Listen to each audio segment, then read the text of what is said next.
Commander Vex adjusted his ceremonial battle claws and surveyed the pathetic human transport vessel through his ship's viewscreen. The Crimson Talon had been hunting easy prey for cycles, and this glorified cargo hauler looked like it would barely put up a fight. Perfect for morale after their last 3 raids had gone sideways. Boom boom, disable their engines, something fancy this time. Not your usual approach of turning everything into radioactive debris, Vex commanded.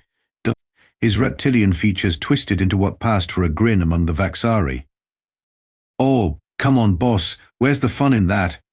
Boom Boom whined, his forearms dancing over the weapons console with disturbing enthusiasm. The Krillian demolitions expert had never met an explosive he didn't want to befriend, preferably at close range. Because we need them alive to pay the ransom, you trigger happy lunatic, Doc Patches interjected from his medical station, nervously adjusting his thick spectacles. The Zentari medic was the closest thing their crew had to a voice of reason, which should have been everyone's first clue that they were doomed. The boarding operation went smoother than Vex had dared hope. The human crew surrendered without firing a shot, herded into the cargo bay like the soft, civilized weaklings their species was famous for being. That's when they found their prize. A small human child, maybe 8 standard years old, sitting calmly in what appeared to be a passenger cabin designed specifically for juveniles. Well, Vex purred, studying the boy through the viewport. What have we here? A little human cub, all alone and defenseless.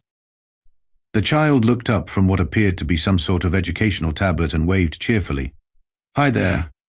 I'm Tommy. Are you the pirates? This is so cool. I've never been kidnapped before. Boom Boom's mandibles clicked with amusement. The kid's taking this well. Most species start crying or begging by now. Humans mature slowly, Doc Patches observed, though something in his voice suggested unease. The young remained dependent for an unusually long period compared to most sentient species, which makes them perfect hostages, Vex declared, already calculating the ransom demand.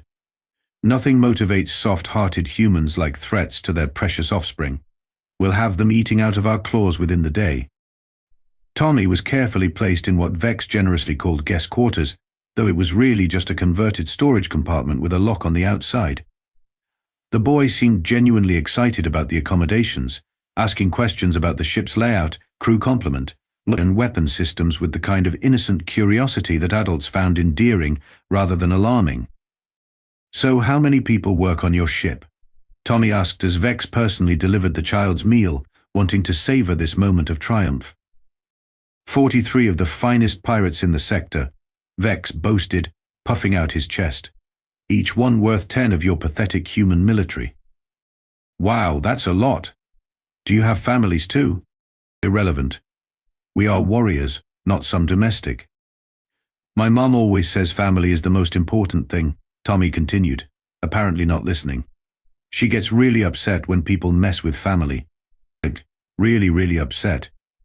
But I'm sure you guys are too smart to do anything that would make her angry, right? Vex dismissed the child's chatter as typical juvenile babbling. Humans were notorious for their emotional weakness, constantly forming attachments to everything around them. It was pathetic, really.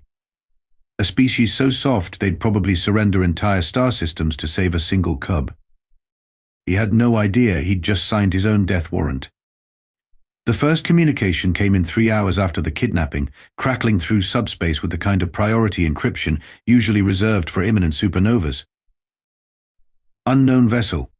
This is Diplomatic Envoy Zarthul of the Zentari Confederation. The transmission began, the speaker's voice tight with what sounded suspiciously like panic. We are monitoring your current situation and strongly advise immediate release of your human captive. This is not a negotiation. This is not a threat.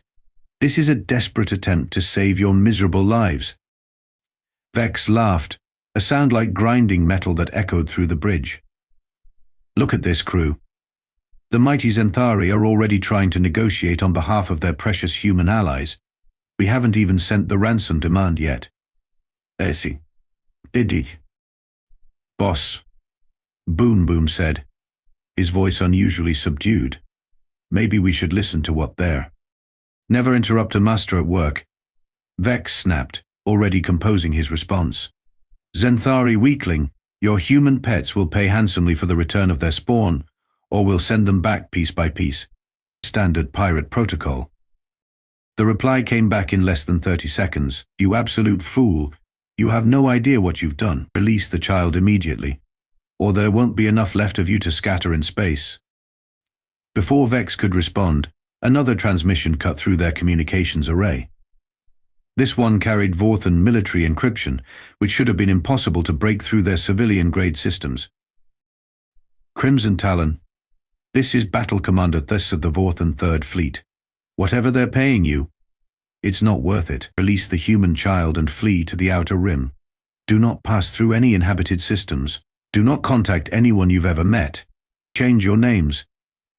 Burn your ship's registry, and pray to whatever gods you acknowledge that they show mercy. What in the seven hells is going on? Doc Patches whispered, his large eyes darting between the communications console and their confused captain. A third transmission, this one from a source that made everyone on the bridge take a step back. The synthetic collective rarely communicated with biological species, and when they did, it was usually to inform them of their imminent extinction. The biological entities of vessel designation Crimson Talon. We have calculated 47,382 possible outcomes of your current course of action. In 47,381 of these scenarios, your molecular structure ceases to exist within the next standard day, and in the remaining scenario, you experience a fate significantly worse than molecular dissolution. Recommend immediate course correction. Even Vex was starting to feel the first cold tendrils of doubt creeping up his spine. This is impossible. It's just one human child. They're the weakest species in the galaxy. Boss. Boon Boon ventured, checking his sensor readings. I'm picking up some weird chatter on the military frequencies. Lots of human ships changing course, like lots and lots of ships. Meanwhile, down in his guest quarters, Tommy was having a delightful conversation with what appeared to be empty air, though the ship's maintenance drones had somehow gathered around his door like metallic puppies. Yeah, I'm fine, Mom. The pirates are really nice. They gave me my own room and everything. The big lizard guy seems really proud of his ship. Oh, you want the coordinates? Sure, I'm at. Tommy rattled off a string of numbers that would have made a navigation computer weep with envy. How are you doing that? Doc Patches asked, having arrived to check on their prisoner and finding him apparently conducting a conversation through the ship's internal communication system. Doing what? Tommy asked innocently. Oh, talking to Mom. She taught me how to use quantum entanglement communicators when I was 6. She says it's important to always let family know where you are. Doc Patches felt something cold and terrible settle in his stomach. Quantum entanglement communicators are classified military technology. They cost more than most starships. Really? Mom never mentioned that. She just said it was for emergencies. Tommy paused thoughtfully. I guess this counts as an emergency, right? I mean, you guys probably don't want the whole family showing up angry. The whole family? Oh yeah. I've got 17 godparents, and they all work in really boring jobs. Uncle Jake does something with strategic fleet deployment, whatever that means. Aunt Riley handles deep space reconnaissance operations, and Grandpa Pete runs some kind of rapid response unit that Mom says I can join when I'm older. Doc Patches was frantically taking notes, his mind racing to process the implications. Tommy, what exactly does your mother do for work? She's in the Navy. Really high up too. Everyone always salutes her, even the really important-looking people. It's kind of embarrassing, actually. The Zenthari medics' hearts nearly stopped beating simultaneously. What's her name? Admiral Sarah Mitchell. But everyone calls her Mom at home. Well, except Uncle Marcus. He calls her Scorched Earth Sarah, but Mom says that's just because he's jealous of her promotion record. Doc Patches dropped his medical scanner, the device clattering to the floor as the full horror of their situation finally dawned on him. They hadn't just kidnapped any human child. They'd kidnapped the offspring of the most terrifyingly effective military commander in known space. A woman whose idea of proportional response involved turning entire star systems into cautionary tales. He needed to find Commander Vex immediately, before the universe decided to teach them all a very permanent lesson about messing with human family bonds. Doc Patches burst onto the bridge with the frantic energy of someone who had just glimpsed the heat death of the universe and realized it was scheduled for next Tuesday. "Commander, we need to talk. Privately, right now." Vex barely looked up from the tactical display where he was admiring the growing number of ships changing course toward their position. "Not now, Doc. I'm watching the humans panic. Look at this beautiful chaos. Half their fleet is abandoning patrol routes just to chase us." "That's exactly what I need to talk to you about." Doc Patches grabbed his captain's arm with strength born of pure terror. "Sir, I've been researching human behavioral patterns, and we have made a catastrophic error in judgment." "Research?" Boom Boom perked up from his position at the weapons console. "What kind of research?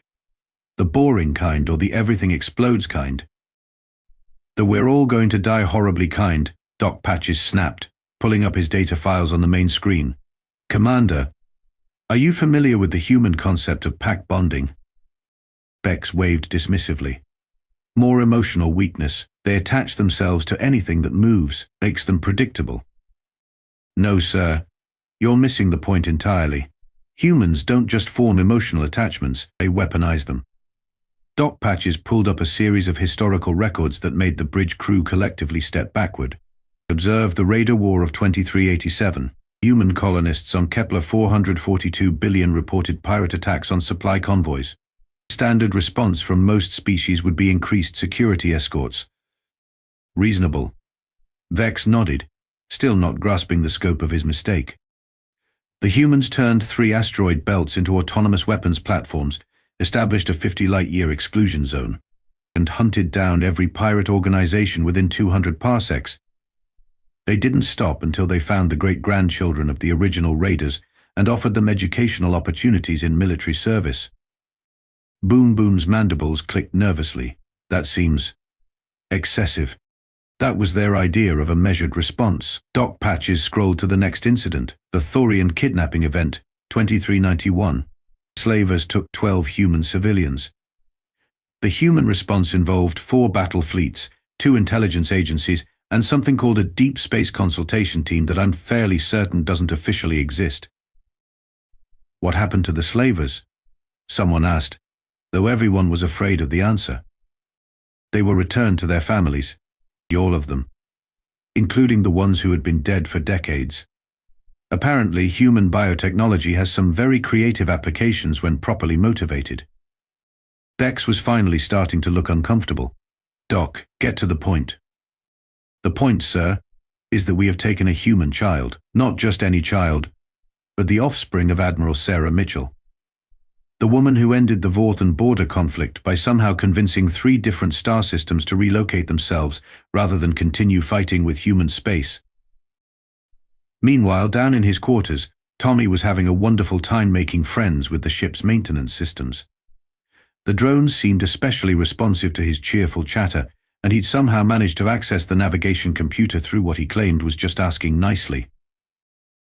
"Oh wow, your ship is so cool," Tommy exclaimed to the empty air, apparently addressing the ship's AI directly.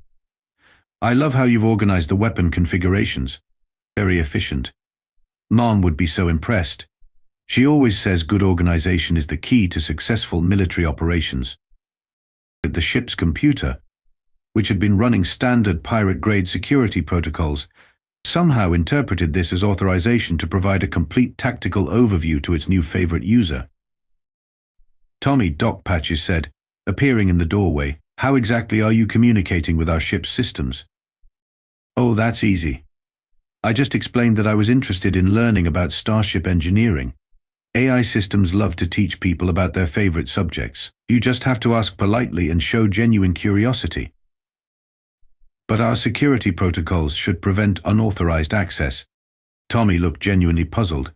"Why would you want to prevent learning? That seems counterproductive." "Don't worry though, I only looked at the educational stuff. Well, except for the navigation logs and the weapons specifications." And the crew manifest. Oh, classic. And I may have optimized your power distribution system. It was running really inefficiently. Doc Patches felt his remaining sanity packets bags and head for the exit. Tommy, what exactly did your family teach you about Starship operations? Just the basics. How to identify different ship classes, basic tactical assessment, emergency communications, survival protocols, and introduction to strategic thinking. Mom says it's important for kids to have well-rounded educations. Those are advanced military courses. Really? I thought they were just family game night. Back on the bridge, the communications array was practically smoking from the volume of incoming transmissions. Every major human military unit within 100 light years was checking in, requesting coordinates, and offering increasingly creative suggestions for how to resolve the situation. Red Boss, Boom Boom said quietly, I'm reading massive fleet movements, not just military. Mercenary groups, private security firms, even civilian vessels are changing course toward our position. How many ships? Vex asked, though he was beginning to suspect he didn't want to know the answer. All of them, sir.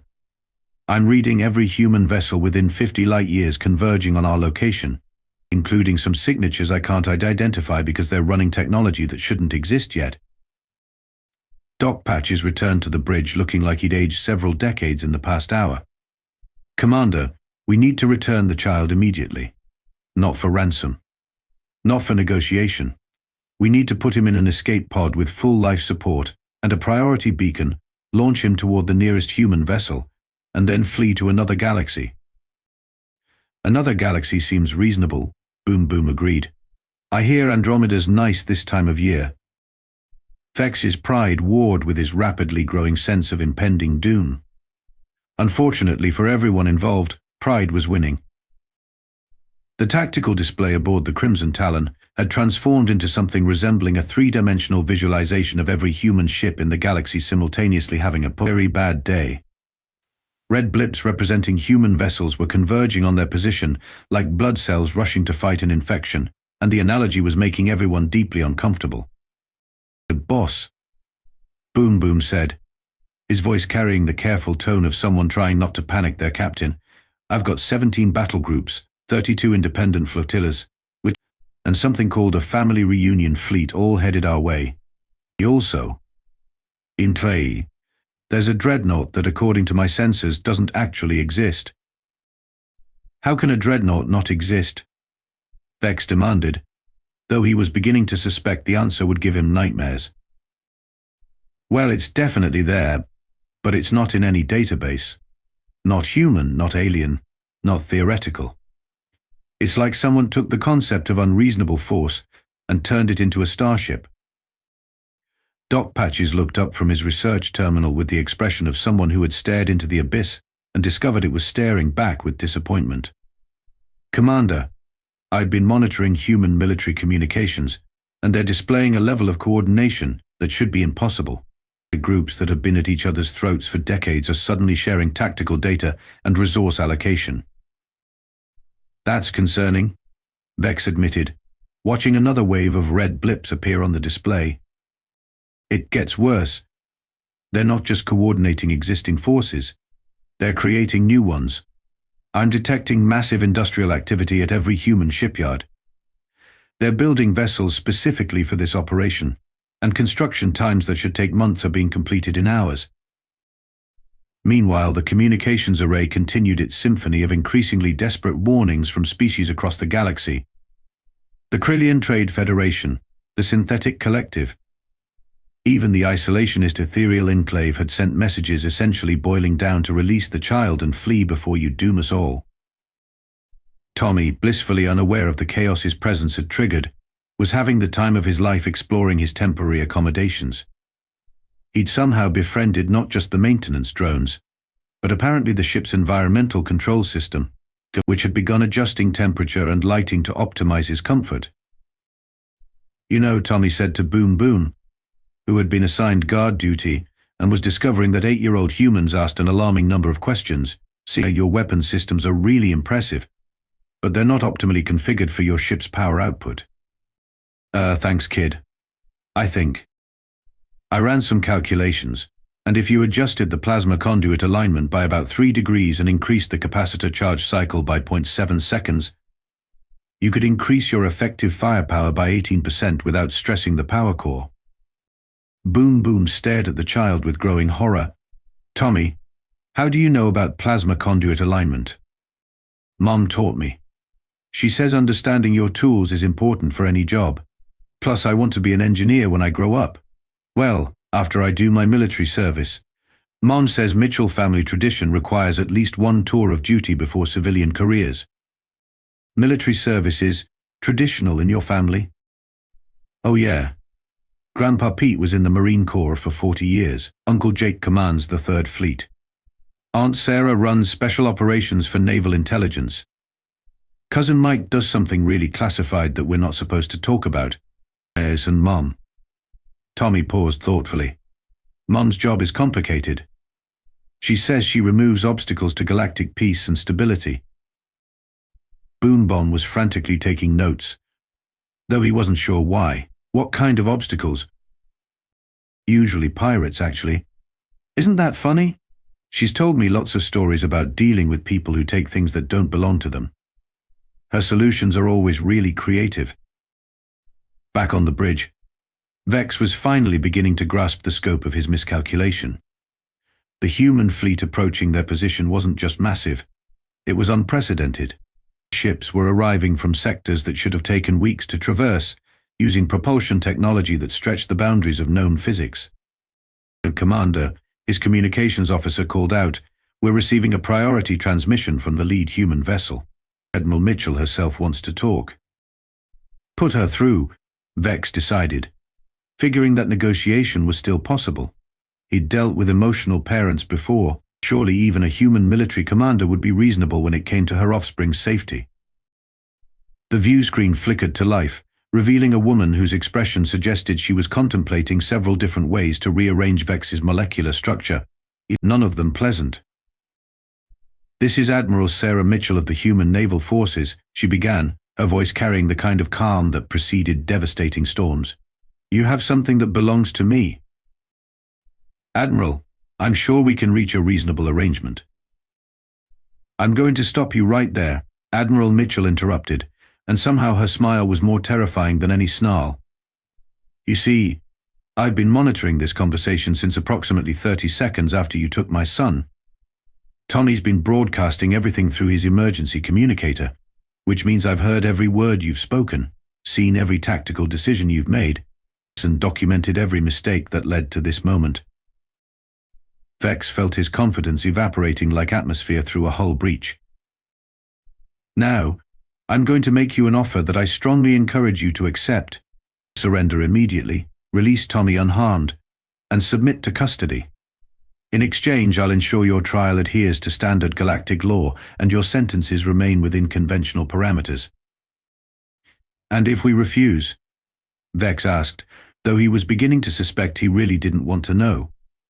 Admiral Mitchell's smile widened, and somewhere in the universe, several star systems shuddered without knowing why. "Then I demonstrate why the rest of the galaxy calls me Scorched Earth, Sarah, and you become a case study in what happens when someone threatens my family." The transmission ended, leaving the bridge of the Crimson Talon in absolute silence. "Boss," Boom Boom said quietly, "I vote we surrender." Unfortunately, Vex had never been particularly good at making smart decisions. Commander Vex stood on his bridge, surrounded by tactical displays showing what could generously be described as the entire human military, and made the kind of decision that historians would later use as an example of why pride was considered a deadly sin. "Patch me through to the human fleet," he commanded, puffing out his chest in what he probably thought was an intimidating manner. Boss, maybe we should think about this," Doc Patches pleaded, but his words fell on deaf ears. "Admiral Mitchell." Vex began, his voice dripping with the kind of arrogance that made the universe prepare popcorn for the inevitable show. "You seem to be under the impression that I'm intimidated by your little fleet. I am Commander Vex of the Crimson Talon, terror of the Outer Rim, and I don't negotiate with." "Oh, for crying out loud," Admiral Mitchell interrupted, and her tone suggested she was dealing with a particularly slow child. Tommy, honey, are you listening to this? Tommy's voice came through the comm system with cheerful clarity. Hi, Mom. Yes, I can hear everything.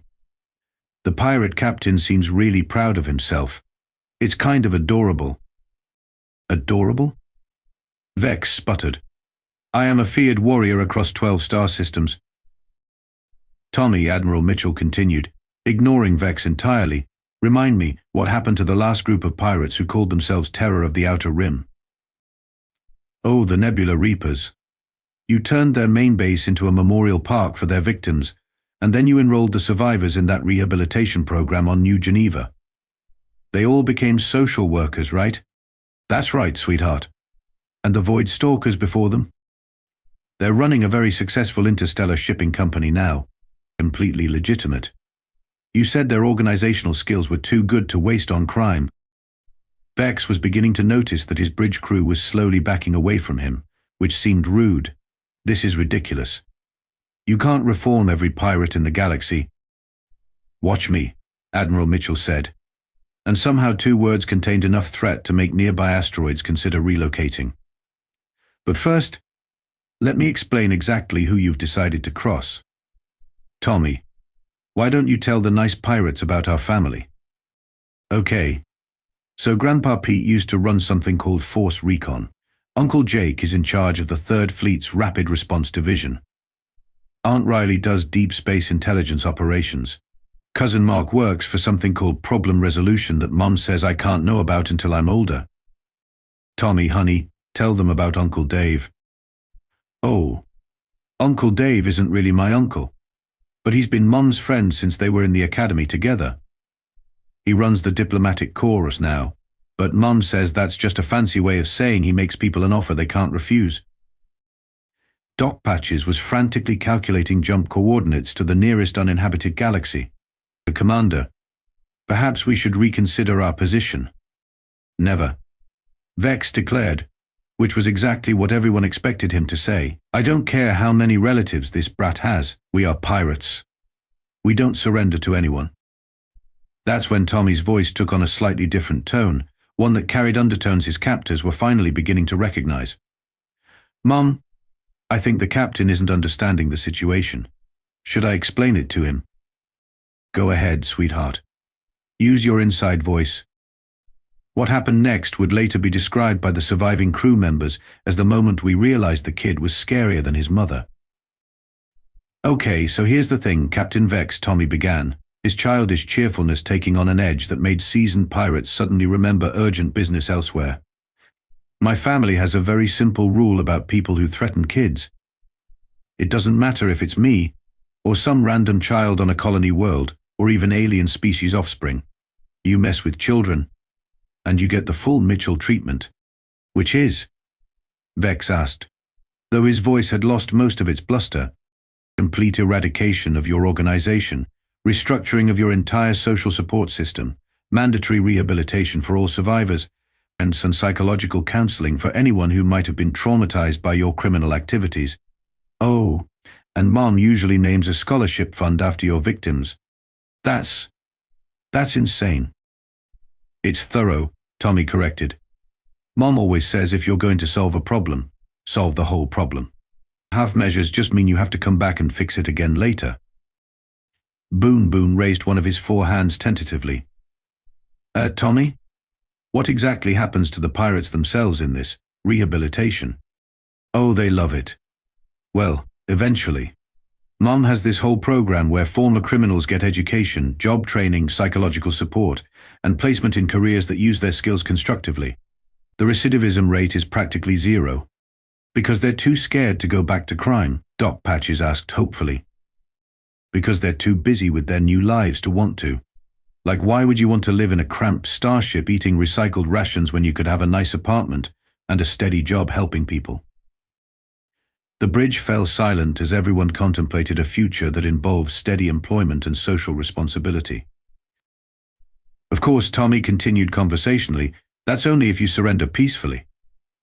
If you make Mom actually fight you, he trailed off thoughtfully. What happens then? Vex whispered. Well, I've never actually seen it happen.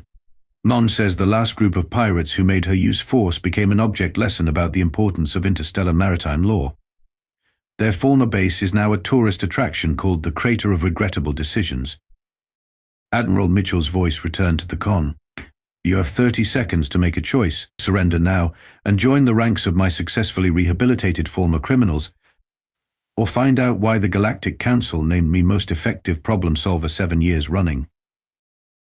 Boss, Doc Patches pleaded, please, for the love of all that's holy in the universe, just surrender. Vex looked around his bridge, seeing the fear in his crew's eyes, the massive human fleet on his tactical display, and the increasingly creative surrender offers coming through his communications array from every intelligent species in the galaxy. And then he made the decision that would cement his place in history as the poster child for catastrophically poor judgment. Never. Crimson Talon battle stations will show these humans what real pirates can do. The universe held its breath. Tommy sighed in disappointment, and Admiral Mitchell smiled the kind of smile that made supernovas seem like cozy campfires. Well then, she said cheerfully, let me show you what real consequences look like. What followed could charitably be called a battle, in the same way that a hurricane could be called mildly breezy weather. The engagement lasted exactly 37 seconds, which historians would later note was remarkably generous considering Admiral Mitchell's usual approach to problem resolution. The Crimson Talon's weapons systems, which Boom Boom had been so proud of, managed to fire exactly 3 shots before being disabled by technology that shouldn't have existed for another century. Their shields, rated to withstand concentrated fire from an entire battle group, collapsed under what appeared to be a single gentle tap from the lead human vessel. How is that possible? Vex demanded, watching his ship's systems fail with the kind of precision that suggested someone was turning them off individually just to make a point. Boss, Boom Boom said, studying his console with the expression of someone witnessing the fundamental laws of physics filing a complaint. They're not actually shooting us. They're just asking our ship to stop working, and it's agreeing. Ships don't just agree to stop working. Ours does. Apparently. I think it likes them better than us. The boarding action that followed was less a military operation and more a guided tour. Human Marines appeared throughout the ship with the casual efficiency of people who had done this so many times they could probably manage it while asleep. They were polite, professional, and absolutely terrifying in their competence. Attention Crimson Talon crew, came the announcement over the ship's intercom. Please remain calm and proceed to designated assembly areas. Refreshments will be provided, and counseling services are available for anyone experiencing stress related to this transition. Doc Patches found himself being gently escorted to what had been the cargo bay by a Marine who looked like she could bench press a starship but spoke with the patient tone of a kindergarten teacher. Is this the part where you execute us? He asked hopefully, because the alternative was beginning to seem worse. Oh goodness no. The Marine replied cheerfully, that would be wasteful. Admiral Mitchell has a whole rehabilitation program set up. You'll love it. Well, eventually. The Commander Vex, meanwhile, was being personally escorted to the bridge by what appeared to be the human equivalent of a walking natural disaster. The man was roughly the size of a small moon and radiated the kind of calm confidence that came from knowing you could solve any problem with the appropriate application of force. Commander Vex, I presume, the Marine said politely. I'm Sergeant Major Thompson. The Admiral would like a word. The view screen flickered to life, revealing Admiral Mitchell in what was clearly the command center of a vessel that made dreadnoughts look like shuttlecraft. Behind her, Vex could see crew members who moved with the kind of casual efficiency that suggested they'd been born in zero gravity and raised on tactical manuals. Well, Vex, Admiral Mitchell began. That was disappointingly easy. I was hoping for at least a minute of entertainment. This is impossible. Vex protested weakly. We had 43 crew members, military-grade weapons, and you had outdated equipment, poor tactical planning, and you threatened my son, Admiral Mitchell interrupted. The outcome was never in doubt. The only question was how much paperwork I'd have to file afterward. That's when Tommy appeared on screen beside his mother, grinning with the kind of innocent enthusiasm that made everyone realize they'd been played from the very beginning. "Hi, Captain Vex. Thanks for the adventure. That was so much fun." "Fun?" Vex sputtered. "You were kidnapped. You were in mortal danger." Tommy looked genuinely confused. "Was I? I mean, I had my emergency beacon, my survival training, and I knew Mom would come get me. Plus, you guys were actually really nice. Boom Boom showed me how the weapons systems work, and Doc Patches taught me about Zinthari medical techniques. But you were a helpless child." "Oh, that's sweet," Tommy laughed. "Mom, he still thinks I was helpless." Admiral Mitchell's smile was the kind that made hardened criminals consider career changes in flower arranging. "Tommy, why don't you tell the nice pirates about your education?" "Well, I've been taking advanced courses since I was 4. Military strategy, tactical analysis, emergency survival, basic engineering, and diplomatic relations. Mom says it's important to be well-rounded." "Diplomatic relations?" Doc Patches asked weakly. "Oh yeah, that's my favorite. Did you know that the best way to resolve conflicts is to understand what everyone actually wants and then find solutions that make everyone happy? Like, you guys wanted money and respect, but what you really needed was stable employment and social connections." Vex felt reality shifting around him like a poorly anchored ship in a gravity storm. "You mean you could have escaped at any time?" "Escaped? Why would I want to escape? You were all so interesting. Plus, I wanted to see what Mom would do. She's been working on this new rehabilitation program, and I thought you guys would be perfect test subjects." "Test subjects?" Boom Boom squeaked from somewhere off-screen. Admiral Mitchell leaned forward, her expression taking on the patient tone of someone explaining basic physics to a particularly slow rock. "Gentlemen, you've just had the honor of participating in the first field test of our new comprehensive criminal rehabilitation initiative." Tommy volunteered to be bait. "The child volunteered to be kidnapped?" Vex asked, feeling his grip on sanity slipping away like atmosphere through a hull breach. "I'd prefer to think of it as an educational experience," Tommy said brightly. "And it worked out great.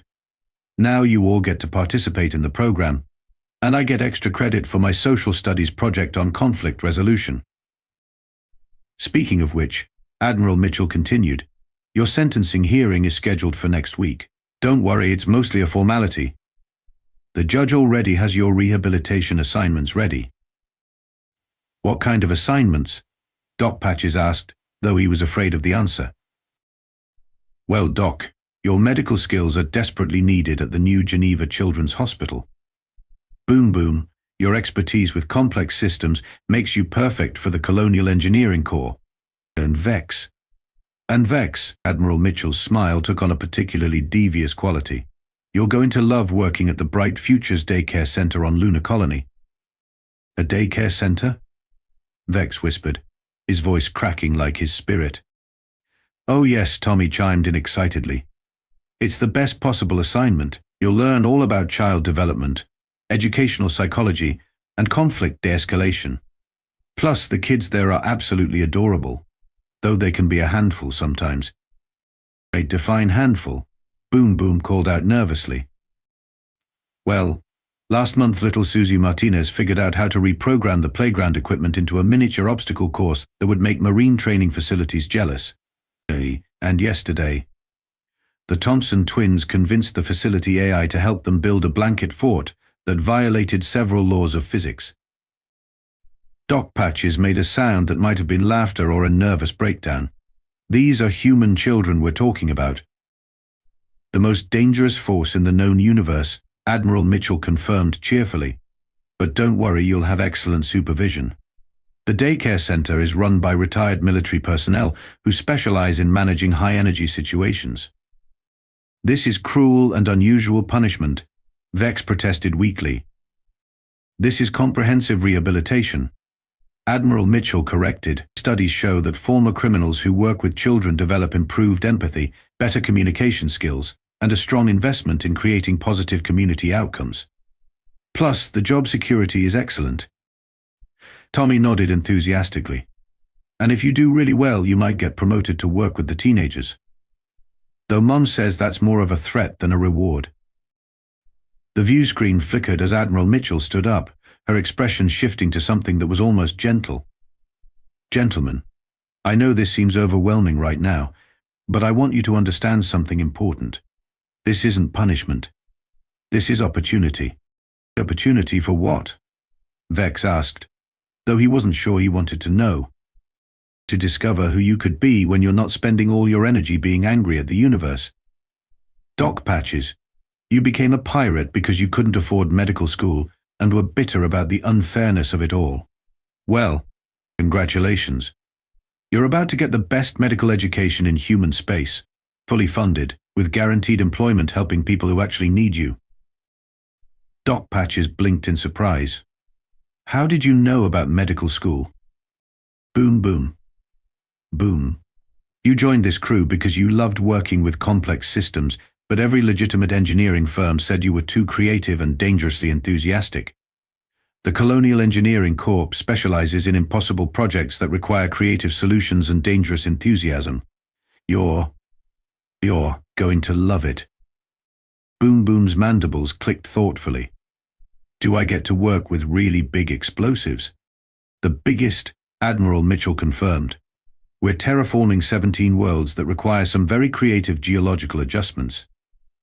That actually sounds amazing. And Vex. Admiral Mitchell turned her attention to the former pirate captain. You became a criminal because you wanted respect and recognition. But you were looking for it in all the wrong places. There's no job in the universe that commands more genuine respect than successfully managing 30 hyperactive human children for 8 hours a day. I don't understand children, Vex protested. Neither do most parents, Tommy laughed. That's what makes it fun. Don't worry, you'll learn. The kids will teach you everything you need to know about patience, creativity, and finding joy in small victories. What if I'm terrible at it? Then you'll get better, Admiral Mitchell said simply. That's what rehabilitation means. We don't just punish people for making mistakes. We help them learn to make better choices. The transmission began to fade as the human fleet prepared to escort the Crimson Talon to the nearest processing facility. As the view screen darkened, Tommy's voice came through one last time. Oh, and Captain Vex. Thanks for the adventure. When you're settled in at the daycare center, I'll come visit. I want to see how you're doing with the kids. I bet you're going to be great at it once you figure out that being scary and being respected are two completely different things. 6 months later, former Commander Vex stood in the middle of the Bright Futures Daycare Center, surrounded by 23 human children between the ages of 4 and 7, and realized that Tommy Mitchell had been absolutely right about everything. The kids had indeed taught him about patience, mostly through the application of what could only be described as weaponized curiosity. They'd taught him about creativity by turning every simple activity into an elaborate adventure that somehow always ended with someone covered in finger paint. And they'd taught him about finding joy in small victories, like the moment when little Jake Sullivan successfully tied his shoes without creating what appeared to be abstract art with the laces. Mr. Vex called out Emma Chen, a 6-year-old who had somehow appointed herself as his assistant. Tommy's here to visit. Sure enough, Tommy Mitchell walked through the daycare center doors with the same cheerful confidence he'd shown as a kidnapping victim. He was followed by what appeared to be his entire extended family, including a woman who could only be the legendary Admiral Mitchell herself. Hi, Captain Vex, Tommy called out, immediately being swarmed by the other children who recognized him from his previous visits. How's the new job going? Vex looked around at the chaos of happy children, dedicated staff members, and the kind of organized pandemonium that somehow produced well-adjusted future citizens. For the first time in his adult life, he was genuinely proud of his work. It's terrifying, he admitted with a smile that would have shocked his former crew. Absolutely terrifying. And I wouldn't trade it for anything. Admiral Mitchell stepped forward, extending her hand in a gesture of respect that meant more to Vex than any treasure he'd ever stolen. Congratulations, Vex. The center director tells me you're being considered for promotion to head teacher. Head teacher? Vex's eyes widened in something that might have been panic or excitement. It means you get to work with the older kids, Tommy explained helpfully. The 8 and 9-year-olds. They're even more creative than the little ones. Vex considered this for approximately 3 seconds before grinning with the kind of anticipation that had once been reserved for successful raids. When do I start? But as he watched Tommy playing with the children, teaching them a complicated hand-clapping game that somehow incorporated basic principles of quantum mechanics, Vex reflected on the strange turns his life had taken. He'd started as a pirate seeking respect through fear and ended up as a teacher earning respect through dedication and care. The universe, it turned out, had a sense of humor after all, and humanity, despite being the most dangerously protective species in known space, had shown him something more valuable than any treasure, the chance to become someone worth respecting.